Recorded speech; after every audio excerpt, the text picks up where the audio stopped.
রামগড় শিশু কানন। আগে অবশ্য এগুলো ছিল না, এখন কয়েক বছর ধরে রামগড় শিশু পার্ক হয়েছে। তো ছেলে মেয়েকে নিয়ে দেখার খুব ইচ্ছে ছিল, তো সেদিন আমরা হুট করেই রামগড় শিশু কাননে চলে গেলাম।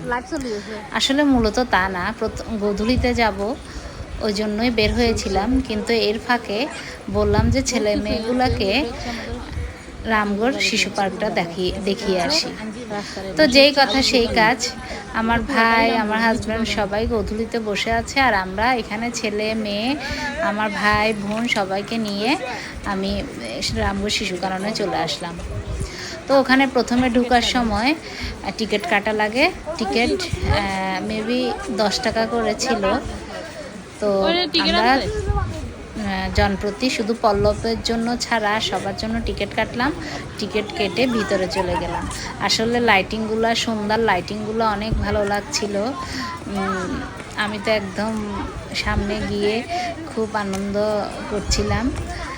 তো আমার বোন আবার দুজন মিলে আমরা সামনের দিকে যাচ্ছিলাম, আর আমার ছোট ভাইটাকে খুঁজতেছিলাম। পল্লব ওদিকে চলে গেছে সামনের দিকে, ওখানে দোলনাতে।